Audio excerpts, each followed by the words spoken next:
Hi everybody, it's Jim, Great Books, Big Ideas. It's been a while since I've done a reading update. We're nearing the end of January. I forget what the date is today, 20 something. And we've just gotten a whole bunch of snow here in southeast Pennsylvania. I'd say probably about 8 to 10 inches, probably more like 10 inches. It's hard to tell with the drifting.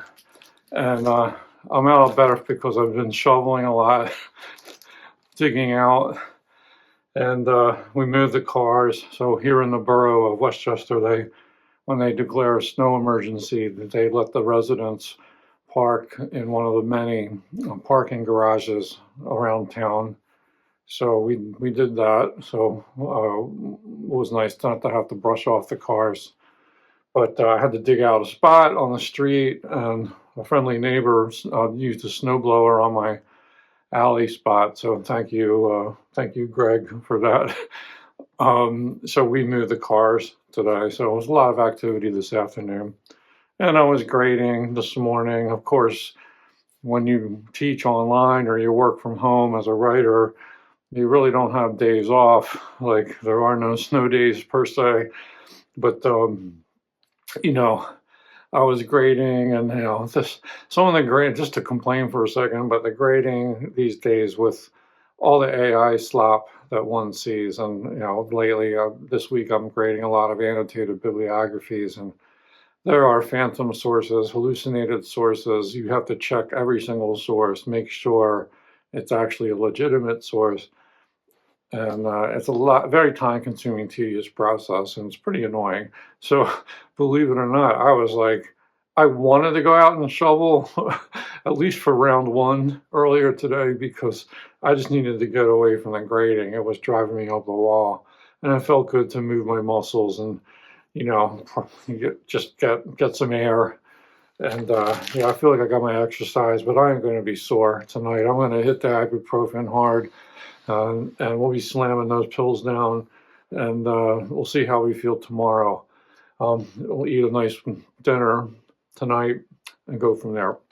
So I am running at the mouth here, but I am a little delirious with all the snow, and it really feels like winter. We have not had a rock'em sock'em winter like this in at least 10 years. I think they said on the weather that we haven't had this much snowfall in 10 years, since 2016. So we have had some winters where we got pretty much nothing. So yeah, we're a little out of practice with this, but we're getting back into the flow. And I do like winter a lot. This is a lot of winter though. So maybe we can cool it. But the wind chills are going to be bad. They already are bad this afternoon. And I think they're going to dip into the single digits or lower for the wind chills. So, we're not out of it. And then somebody said we might get more snow hammering away at us this weekend. So I haven't dared to look at the forecast. But anyway, I know a lot of people were affected by this storm. If you're watching this in real time, late January 2026. And I hope you didn't lose power with the ice and the snow and everything.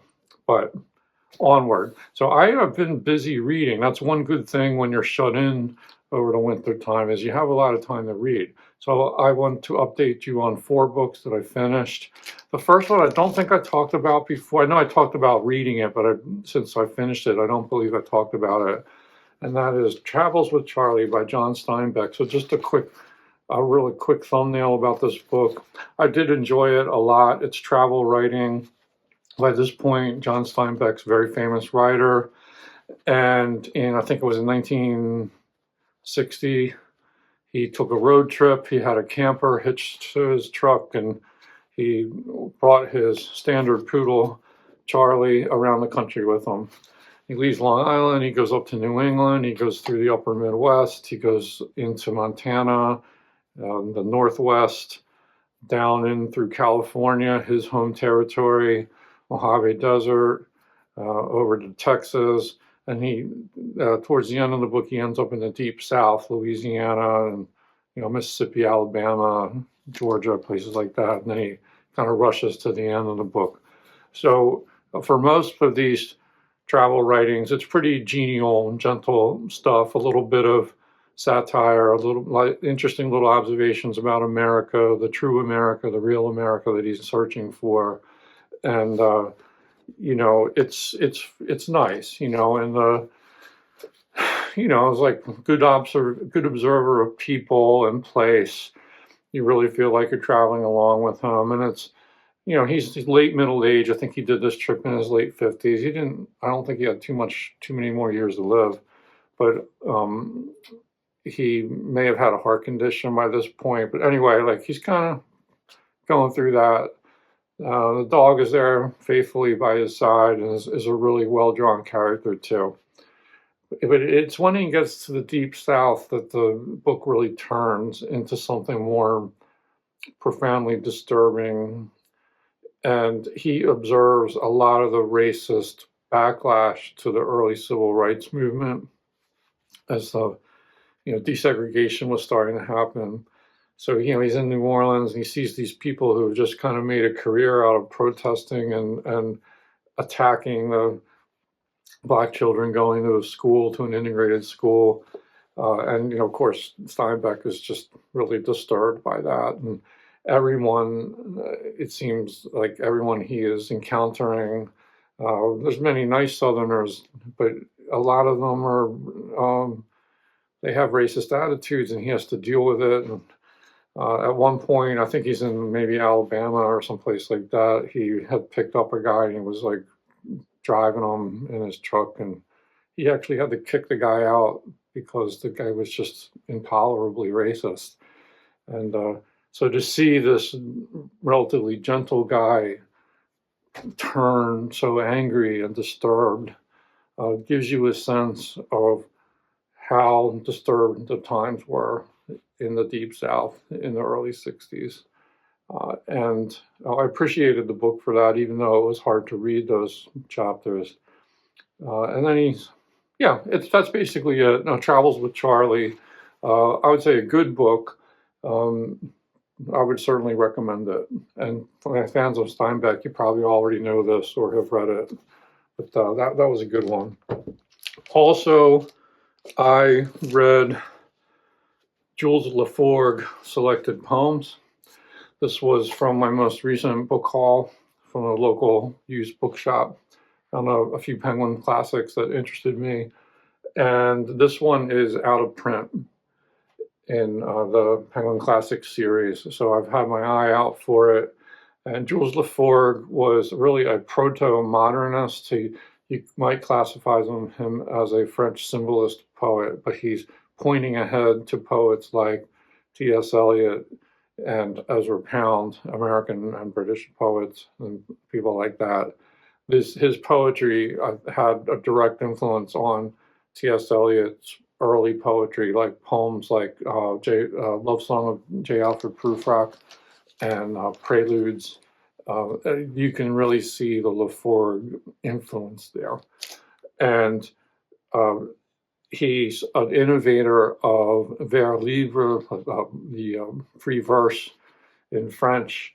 Although there are plenty of rhymes and things that he's doing in here. I'm not an expert on French poetry or prosody, but the cool thing is you do get the original French in there, and then the translations or prose translations that are down below.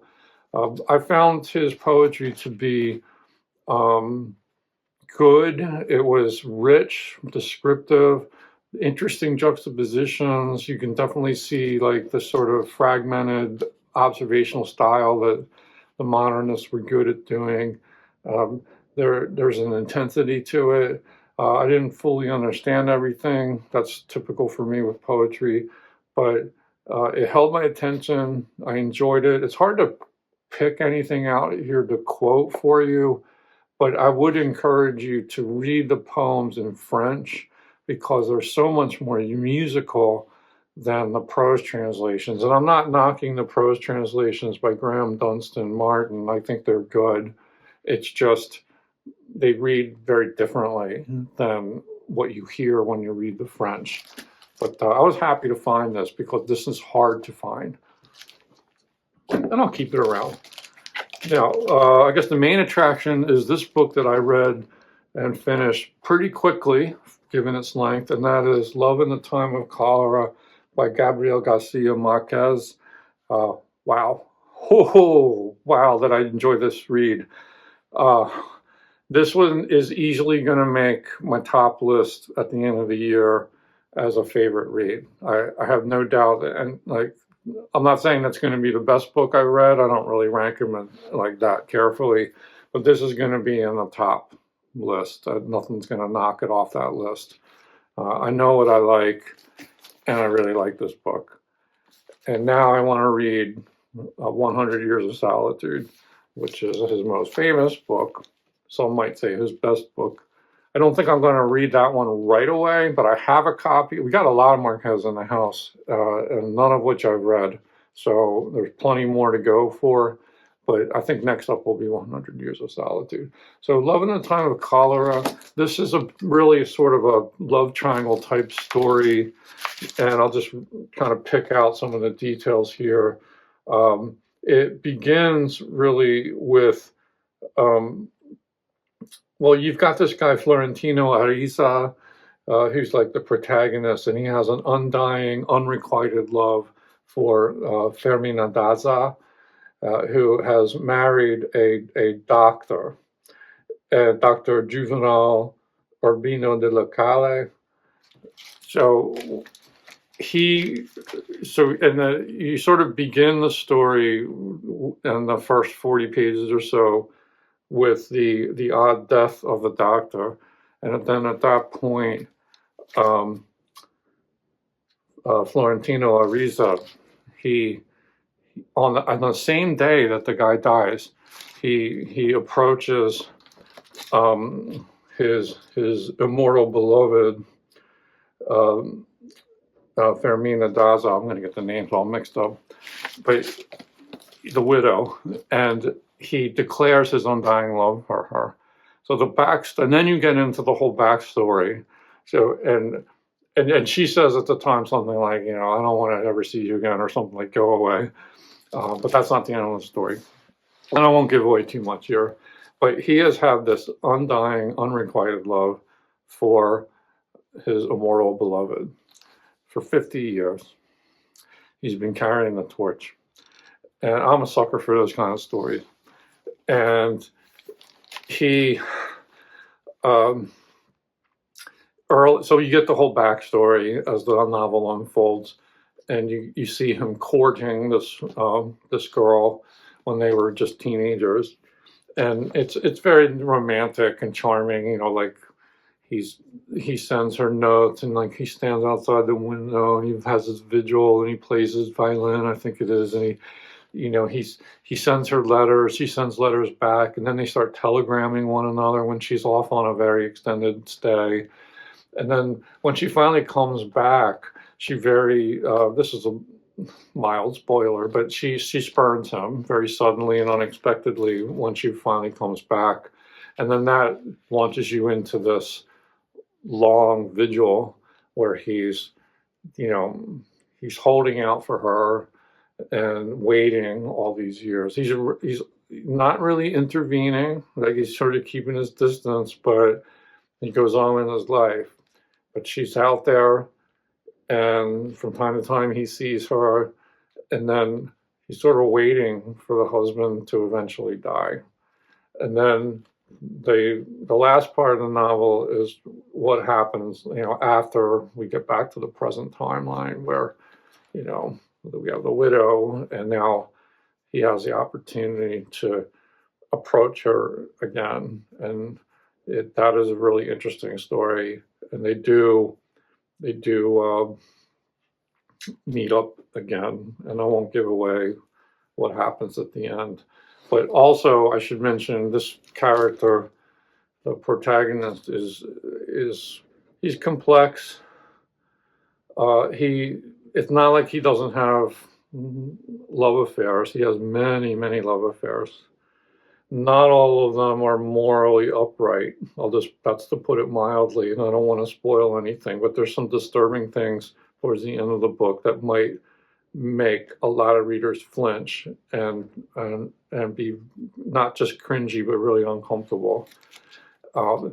So, and I think it might be a mistake to read this book as a simple romance love story. There's a lot more complexity and moral ambiguity going on to it. And really, it's a book about what love is, and passion, and devotion, and lust, and what are the responsibilities that go along with that. There's a lot going on here. And then there's the theme of cholera.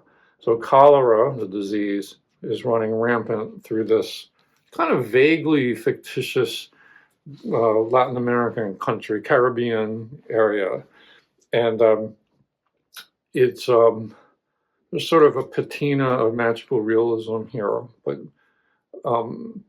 there's the cholera is being addressed by that doctor, the husband of Fermina Daza, and he's doing a lot to help with that situation. But cholera doesn't go away. It figures into the end of the plot pretty prominently.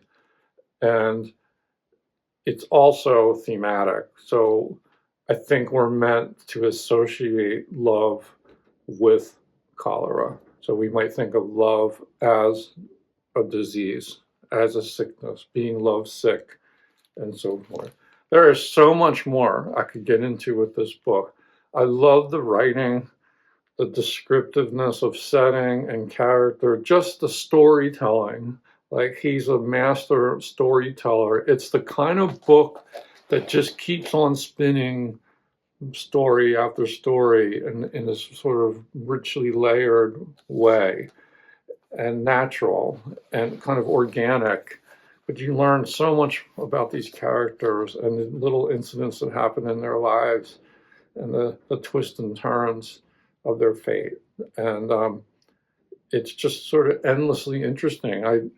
I had trouble keeping putting it down. Like, it was a little slow to get started, and then when you hit that beat where the doctor like dies in this kind of freak accident, and then you kind of see what's happening, and then like the story proper begins.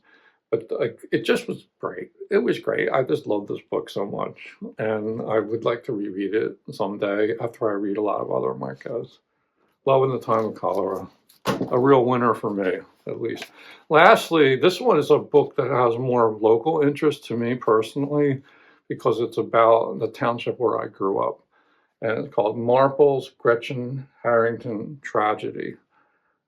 Kidnapping, murder, and innocence lost in suburban Philadelphia.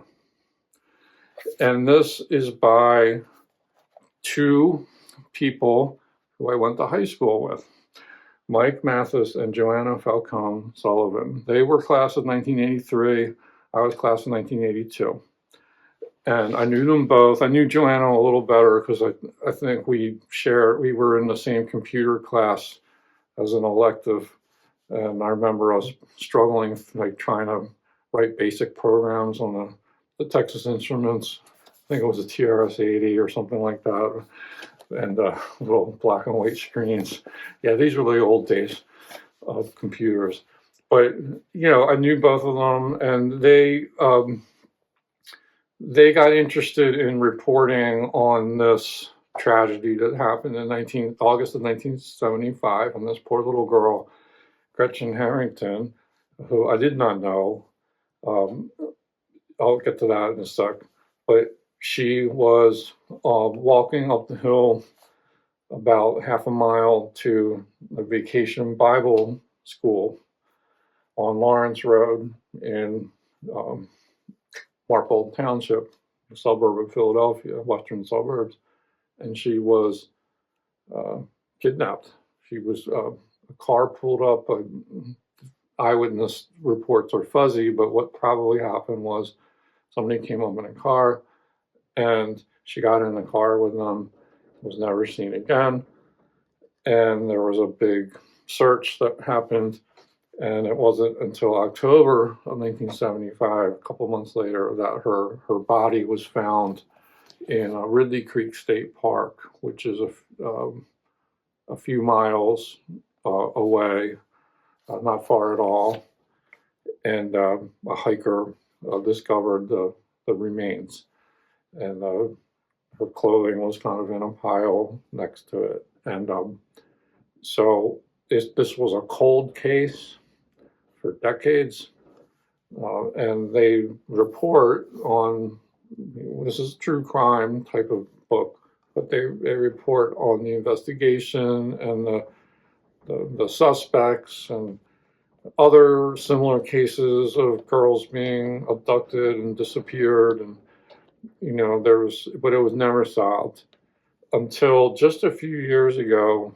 The case opened up when I think it was one of the friends of Gretchen came forward and said that the pastor of this church that was running the Bible school had molested her at a sleepover.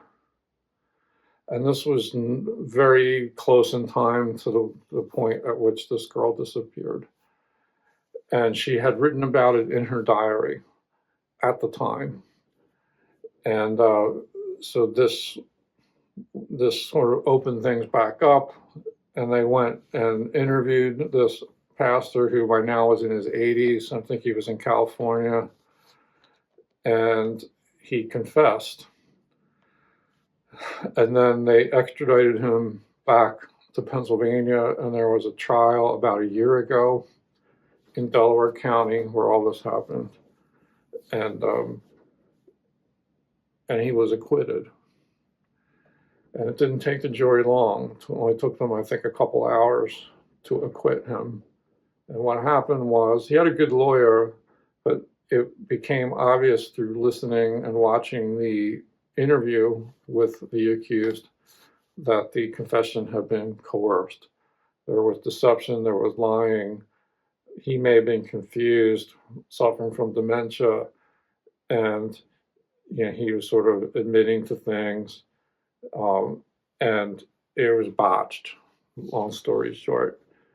And alternate theories were put forward as to what might have happened to this girl.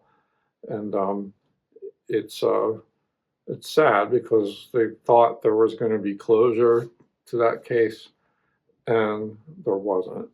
And in the year since the trial, the accused, his last name I think was Zanstra, he died.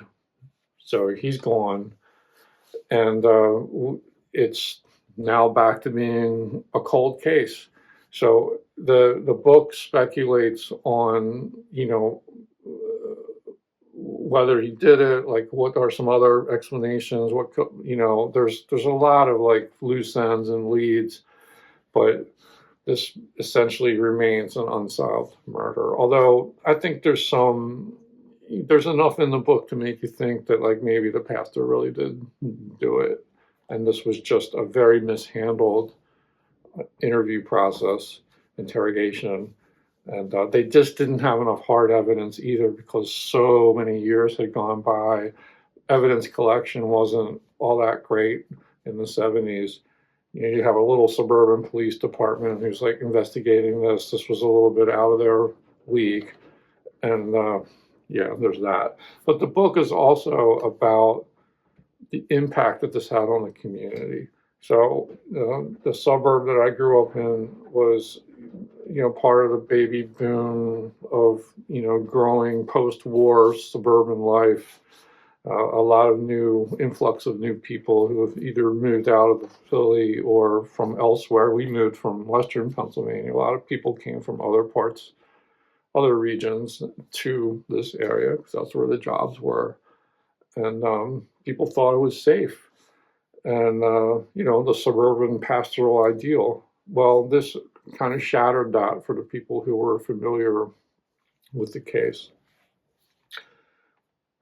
My own tie-in with this is very tangential because I don't remember this happening at all. So it's 1975. August of 75, I guess I would have been 11 years old. And I didn't even know it happened. And the only thing I do remember was when a body was discovered in Ridley Creek State Park. I do remember hearing about that. I did not realize it was a young girl who was only a few years younger than myself. So I think that maybe my parents sheltered me from that, or I just forgot it. I had the impression that it was a teenager or a college student or something like that, but I was wrong. It was this girl. And so I wasn't really directly impacted by this, but the people that are reported on in this book certainly were, especially the people who lived in these immediate communities like Lawrence Park, which was this massive housing development where all this took place. And so you get a lot of like side stories in the book and history of the suburban development and the community that came up.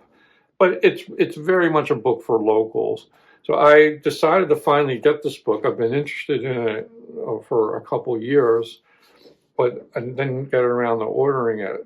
But what finally pushed me over the edge was the authors were having a book event at the Barnes and Noble in Lawrence Park. This is part of my old stomping grounds, Lawrence Park Shopping Center, in what used to be the LP movie theater.